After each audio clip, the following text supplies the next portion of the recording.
ඒක 2025 ජනවාරි 29 දින තමයි විකාශනය වෙන්න පටන් ගන්නේ. අනිත් විශේෂ කාරණය තමයි මාසයක් ඇතුළත ඇමරිකන් ඩොලර් බිලියනයක් ආදායමක් පහු කරපු එකම ඇනිමේෂන් මූවි එකත් මේ නේෂා 2 කියන කතා මාලාවම තමයි.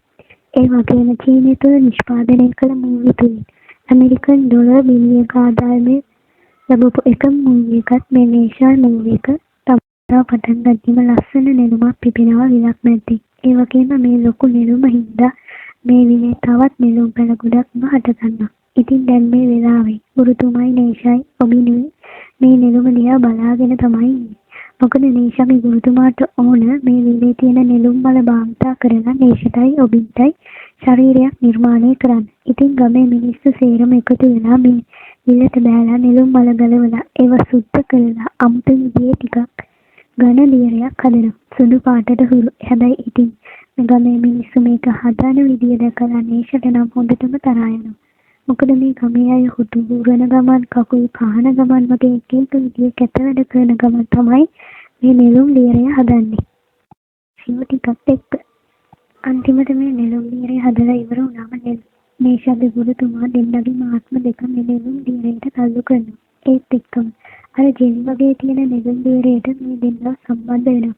එයාලා දැන් හරියට බොම්බයි මුටයි වගේ. ඉතින් එයාලා මේ නෙළුම් ලියරයත් එක්ක එකතු වුණාම නේෂාගේ මාස්ටර්ගේ ලොකු කන්තිය නෝරා මෙතනට මේ දෙන්නගේ ඇඟේ තියෙන වැඩිපුර කොටස් කපලා ගානට හදනවා. ඒත් මේ දෙන්නගේ ශරීර ජෙලි වගේ නිසා නේෂාගේ ගුරුතුමා නෙළුම් මලක් වගේ උන්තුනකින් එයාලා දෙන්නගේ ශරීරයි ආත්මයි පිළිපාදු කරනවා. ඉතින් ඔය අතරේ නේෂාගේ නගරයට ලොකු ප්‍රශ්නයක් ඇති වෙනවා. ඒ තමයි මේ නගරය ආක්‍රමණය කරන්න විලන් කෙනෙක් ඇවිල්ලා. මේ විලන් තමයි සීසන් 1 එකේ හිටපු ඔබින්ගේ ගුරුතුමා. ඉතින් මෙයා මේ පාර ඇවිල්ලා තියෙන්නේ නිකන් නෙවෙයි මකර රාජධානියේ ඉන්න යක්ෂිව ටිකත් එක්ක. එයා නේෂාගේ නගරේ කාවට ඇවිල්ලා මේ නගරේ වටේම තියෙන ආසර රෝමඩ කපලා මකර රාජධානියයි මේ නගරේ අතර අවකාශීය මාර්ගයක් හදනවා. හරියට බැටල් ට්‍රිගර්ස් කතාවේ අවකාශීය වීමක් වගේ. අනිත් එක මෙයා මේක කරන්නේ මකර රාජධානියේ තිබුණ ගැහැණු මකරකගේ පොත්තක් එයාගේ ආයුධයට එකතු කරගෙන. ඉතින් මේ අවකාශීය වීම හරහා ලාවා ගංගා බිමට වැටිලා ඒ හරහා මුහුදු රාක්ෂියෝ නේෂාගේ නගරයට පාර දෙනවා. දැන් ඉතින් නේෂාගේ නගරේ වටේටම ලොකු සටනක් තමයි තියෙන්නේ. ඔය අතරේ ඔබින්ට එයාගේ සම්පූර්ණ බලය ලබා ගන්න තව ටික වෙලාවයි ඕනේ. ඒත් නේෂා තාම නෙළුම් මුදුනේ ඇතුලේ. හැබැයි අවාසනාවකට ඔබින්ගේ ගුරුතුමා නගර පවුරාරා ඇවිල්ලා නේෂාගේ ගුරුතුමාට පාර දෙනවා. මොකද මෙයාට ඕනේ නේෂාව විනාශ කරන්න. ඉතින් ඔබින්ගේ ගුරුතුමා නේෂාලා ඉන්න තැනට පාර දුන්නට නේෂායි අනිත් අය ගොඩක් ශක්තිමත් ආවරණයක් ඇති. අන්තිමේදී ඔබින්ගේ ගුරුතුමා කොච්චර පාර දුන්නත් මේ ගාඩ් එක යාට කඩන්න බෑ. ඉතින් අන්තිමේදී ඔබින්ගේ ගුරුතුමාට නේෂාව විනාශ කරන්න තියෙන නිසා මේ නේෂාව ආරක්ෂා කරන ගාඩ් එකවත් කඩා ගන්න බෑ. ඒකින්ද නේෂා ගුරුතුමා මෙයාට හොඳටම hina වෙනවා. හැබැයි ඔබින්ගේ ගුරුතුමා වල ෂෙන් hina වෙලා නේෂාගේ ගුරුතුමාට කියනවා මට බැරි මේ ආවරණය බිඳලා දාන්නෙත් මේගොල්ලන්ට පුළුවන්. මෙයා මෙහෙම කියලා ඉතන අවකාශීරල දානවා. අර මකරණිය පොත්තින් ඔන්න එතකොට මෙතෙන්ට මකර තුන්දෙනෙක් ඇවිල්ලා මේ ආවරණයට පාරක් තේරෙ කරනවා. ඒත් සමගම මේ ආවරණය මිදෙනවා. හැබැයි මේ වෙලාවේ මොබින් නැගිලත් එලා යාගේ ශක්තියෙන් මේ මකර තුන්දෙනාගේ ප්‍රහාරයෙන් අනිත් අය ආරක්ෂා කරන හින්දා අනිත් අයට බේරෙන්න පුළුවන් වෙනවා. මේ වැඩේ හින්දා මෙයාගේ ශරීරය ආපහු ටිකෙන් ටික වෙනස් වෙන්න ගන්නවා. මේ වෙලාවේදීම තමයි ඔබින්ගේ තාත්තා මෙතනට එන්නේ. ඔබින්ගේ තාත්තා තමයි යාළුවනේ නැගෙනහිර මෝදු මකර රාජධානියේ රජු. වන් මෙයාගේ යටතේ තමයි ඉස්සර වෙලාම පහර දුන්න මකර තුන්දෙනා නැගෙනහිර මුහුදු රාජධානියක්ම තියෙන්නේ. හැබැයි එයා මෙතනට ආවත් එයාට එයාගේ පුතාගේ ශරීරය නම් බේර ගන්න බැරි වෙනවා. මෙයාලගේ ආක්‍රමණය නිසාම තමයි ඔබින්ගේ ශරීරය ආපහු විනාශ වෙන්නේ. හැබැයි ඔය වෙලාවේදීම නේෂා එයාගේ සම්පූර්ණ බලය ලබාගෙන අවදි වෙනවා. ඒත් නේෂා විදුණු ගමන්ම දකින්නේ ඔබින්ගේ ශරීරය විනාශ වෙනවා. හැබැයි ඔබින්ගේ ශරීරය විනාශ වෙන්නේ නවත්තන්න බෑනේ. ඒකින්ද නේෂා ඔබින්ට කියනවා එයාගේ ශරීරයට ඇතුල් වෙන්න කියලා. ඊට පස්සේ ඔබින් නේෂාගේ ශරීරයට ඇතුල් වෙනවා. ඔන්න ඊට පස්සේ නේෂාගේ ශරීරය ඇතුලේ දෙන්නෙක් ඉන්නවා. එක්කෙනෙක් නේෂාගේ ආත්මය අනිත් එක ඔබින්ගේ ආත්මය. ඉතින් තමන්ගේ පුතාගේ බොඩි එක මැරුණ ඉඳමක රැතුමා ෂෙන්ට බැනලා මෙතනින් යනවා. ඉතින් මේත් එක්ක මේ ආක්‍රමණයත් නවතිනවා. ඉතින් මේ දේ ඔබේම වෙන අතරේ නේෂාගේ ගුරුතුමා නේෂාව ස්වර්ගීය මළුවට එක්කයි යන්න හදන්නේ නේෂාව පුහුණු කරන්න තමයි. මේ ස්වර්ගීය මළුවට අරන් යන්නේ. හැබැයි ඉතින් නේෂා මේ ගමන යන්නේ ගොඩක් තරහින්. මොකද මෙයා හිතන්නේ මෙයාව ගමෙන් අයින් කරන්න තමයි මේ වැඩේ කරලා තියෙන්නේ කියලා. ඉතින් නේෂා එක්ක දිව්‍ය මළුවට යන්න කලින් ගුරුතුමා නේෂාට සටන් ක්‍රම ටිකක් උගන්වනවා. හැබැයි නේෂාට නම් මේවා හරියට ඉගෙන ගන්න තේරෙන්නේ නැහැ. අනිත් එක ගුරුතුමා නේෂාට කියනවා මාව පරාදේශගේ මූලිකම ඉන්ද්‍රයාට වෙන්නේ ගුරුතුමාගේ නීතියෙන් පරාද වෙන්න. මේ වෙලාවේ ගුරුතුමා කියනවා නේෂාට ඔයාගේ ඇඟේ ඇතුලේ ඉන්න ඕපින්ට අවස්ථාව දෙන්න කියලා. එහෙම කියලා ගුරුතුමා නේෂාට පීල් බෝතලය දෙනවා. ඩෝන් වාස් බලන ඕගොල්ලන්ට නම් මේ පීල් කියන වචනේ හුරු එකක්. ඉතින් මේ පීල් බෝතලේ ගුරුතුමා නේෂාට දීලා කියනවා මේකෙන් නිම්ම පිව්වොත් ඔයාගේ පාලනය ඕබින්ට ගන්න පුළුවන් කියලා. ඔන්න යාළුවනේ නේෂා මේක මොනවත් එක්කම නේෂාගේ මොන ඕබින්ගේ වගේ වෙනවා. දැන් ඕබින් තමයි නේෂාගේ ගුරුතුමා එක්ක සටන් කරන්නේ. හැබැයි ඉතින් ඉල්ලන් කනවා කියන්නේ මේ වගේ වැඩවලට. මොකද ඕබින්ව පරද්දන්න හිතුවත් නේෂාගේ ගුරුතුමාට වෙන්නේ ඕබින්ගෙන් හොඳටම ගුටි ගන්න. ඉතින් මෙහෙම ගුටි ගෑවට පස්සේ නේෂාගේ ගුරුතුමා නේෂාවත් එක්ක යනවා දිව්‍ය මළුවට. මේ වෙලාවේදී නේෂාගේ ශරීරය පාලනය කරන්න ඕබින් හින්දා ලොකු ප්‍රශ්නයක් වෙන්නේ. මොකද ඕබින් හරියට ඇසිරෙන්න දන්නවනේ. ඉතින් මේ වෙලාවේදී නේෂා හොඳින් ඇසිරෙන හින්දා දිව්‍ය මළුවේ උලේයන් ෂියාන්ගේ හිත දිනා ගන්නවා. මේ වෙලාවේදී ඕබින්ගේ ගුරුතුමා සටන් පුරුදු වෙන ගමන් ඉන්නේ. ඔන්න ඔය වෙලාවේදී මෙතනට එළියෙන් ආව කොල්ලෙක්ව අල්ලන්න එනවා. හැබැයි මේ කොල්ලා එකපාරටම කුටි මුණක් තියෙන කෙනෙක් වෙනවා. යාළුවනේ මේ ඇවිත් තියෙන්නේ යක්ෂයෙක්. හැබැයි මෙයා ෂෙන්ගේ නෑදෑයෙක්. ඉතින් ෂෙන් මෙයාගෙන් අහනවා ඇයි මෙහෙට ආවේ කියලා. ෂෙන් කියන දේ අහලා මේ කොල්ලා කියනවා මම ආවේ මාමව බලන්න කියලා. හැබැයි ෂෙන් මේ කොල්ලව එයාගේ තාත්තා ළඟට යනවා. මොකද මෙතන තත්ත්වය ගොඩක් භයානක හින්දා. ඔය අතරේ නේෂා යනවා දීවලා ඉන්න තැනකට. ඇත්තටම කිව්වොත් මෙයාලා ත්‍රාක්ෂිය. නේෂා මෙතන තින්නේ මෙයාලව අල්ලගෙන දිව්‍ය මළුවට අරගෙන යනවා. මොකද මේ නිවස්ලා සාමාන්‍ය මිනිස්සුන්ට කරදර කරන ඉඳලා. ඉතින් මෙයාලා එක්ක ෆයිට් කරලා මෙයාලව පරාද කරන එක තමයි දැන් නේෂාගේ පළවෙනි මෙහෙයුම. හැබැයි මෙතනදි සටන් කරන්නේ නේෂා නෙමෙයි ඕබින්. ඒ තරම් පීල් එක නිසා මේ නිවස්ලාගේ ලොක්කත් එක්ක සටන් කරන්න විතරයි ඕබින්ට එන්න පුළුවන්. ලොක්ක පැරදෙන ගමන්ම පීල් එකේ බලයත් ඉවර වෙලා ආපහු ඕබින් නේෂා බාටපත් වෙනවා. ඉතින් මේ වෙලාවේදී මේ නිවස්ලාගේ රැළේ සාමාන්‍ය කෙනෙක් ඇවිල්ලා නේෂාට පාර දෙනවා. අන්තිමේදී නේෂාගේ පීල් බෝතල් මේ නිවස්ලාගේ කෑම වෙන කල්දේරමට වැටෙනවා. ඒ හින්දා නේෂාට වෙන්නේ මේ නිවස්ලාගේ කෑම කල්දේරමම කන්න. ඇත්තටම කිව්වොත් මේක සුප් එකක්. කොහොම හරි නේෂා ආපහු ඕබින් උනාම සඩනට එක්කි. කලින් වතාවේ ගුටි කාපු නිවස්ලාගේ ලොක්කා. ඉතින් මෙයාට වෙන්නේ ආපහු ගුටි ගන්න. ඔන්න ඊට පස්සේ එන්නේ අර කලින් නේෂාට ගාපු වීවර එනවා සඩනට. මොකද මෙයා හිතන් ඉන්නේ තමන් ලොක්කටත් වඩා ශක්තිමත් කියලා. ඒත් මේ පාර ෆයිට් කරන්නේ ඕබින් ඉඳලා මේ වීවටත් වෙන්නේ හොඳටම ගුටි ගන්න. මෙයාලගේ සටන දිහා දුරින් ඉඳන් බලන් හිටියා නේෂාගේ ගුරුතුමා. ඒක මුලියෙන් හැටට ඉන්න කෙනා. ඉතින් නේෂා මේ නිවස්ලා පරාජය කරාම දිව්‍ය මළුවේ අය මෙතෙන්ට ඇවිල්ලා මේ වීවලට යන්න නොදී දැල් දාලා හිර කරගන්නවා. ඊට පස්සේ මෙයාලා වරන් යනවා දිව්‍ය මාලිගාවට. මාලිගාවට ආවට පස්සේ මෙයාලා යනවා රැස්වීම වලට. මේ වෙලාවේදී ඕලියන් නැති අනිත් අය නේෂාගේ ගුරුතුමාව හඳුන්වලා දෙනවා. ඊට පස්සේ නේෂාගේ ගුරුතුමා වෙනම ආසනයක් දෙනවා. ඒක හරියට නෙළුම් මලක් වගේ. ඔය අතර මේ නිවස්ලා පාරටම කුංචි දක්ෂයා කවුද කියලා බලන්න මේ රැස්වීමේ ඉන්න අනිත් අයටත් ඕනි වෙනවා.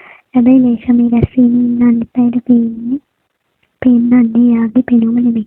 එයා යන්නේ ඕබින්ගේ පෙනුමෙන්. ඕබින් කියන්නේ ගොඩක් හොඳට හැසිරෙන්න දන්න කෙනෙක්නේ. ඉතින් මෙතනට රැස්වීමේ ඉන්න අය ඕබින්ව දැකලා ඔයාද කරපු වැඩේ හරිම හොඳයි කියලා මෙයාලගේ ප්‍රශංසාවෙන් නේෂා සතුටට අඬන්න ගන්නවා. මෙයා අඬන වෙලාවේදී මෙයාව සනසවන්න අම්මයි තාත්තයි ළඟ නැහැනේ.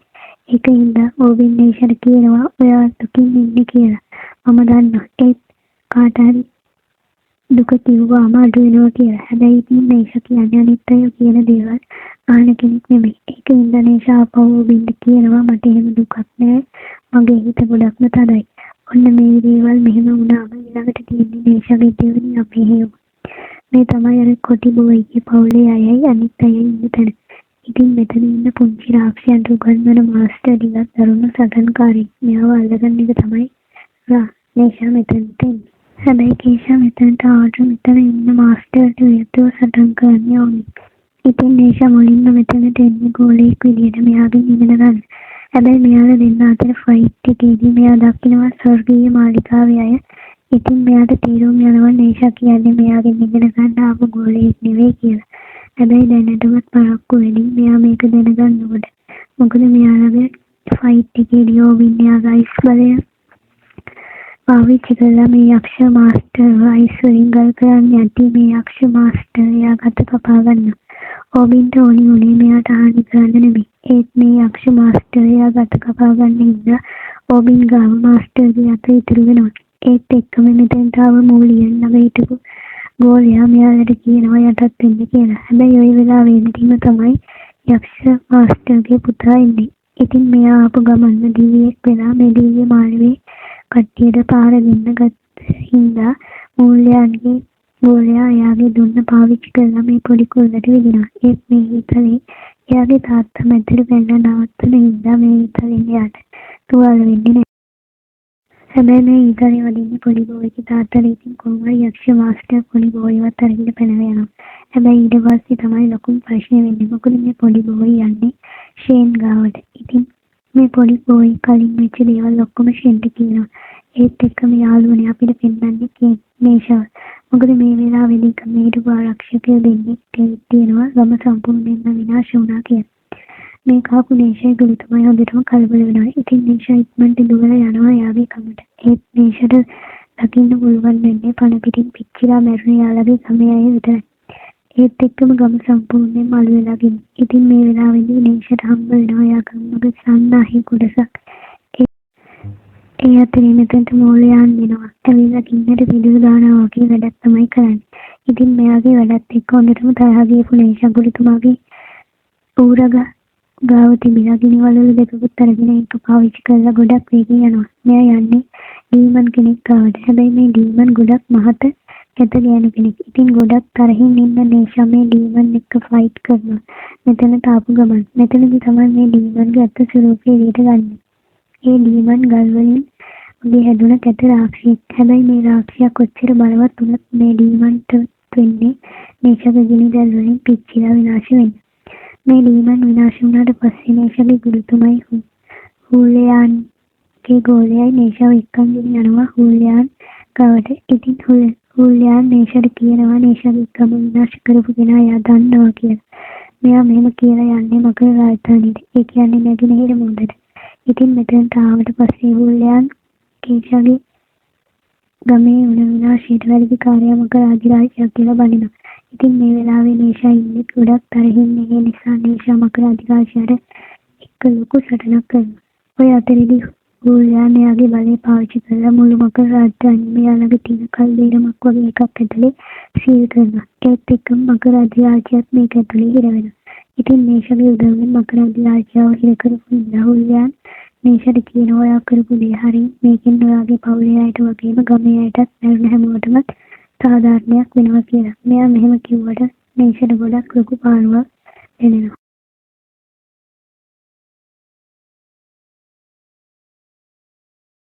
ඉතින් නේෂාට මතක් වෙනවා එයා පොඩි කාලේ යාගේ අම්මා එයාව බලාගත්ත විදිහ. හැබැයි මෙහෙම දුකින් ඉන්න කොට නේෂා ළඟට මේ වෙලාවෙදී එයාගේ අම්මයි තාත්තයි ගුරුතුමයි ඕබින් එනවා.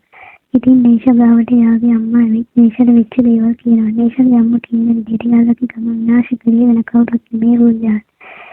එයා තමයි මකර රාජධානියට මගුල් 3 දෙනෙක් පාවිච්චි කරලා නේෂාගේ ගම විනාශ කරලා තියෙන්නේ.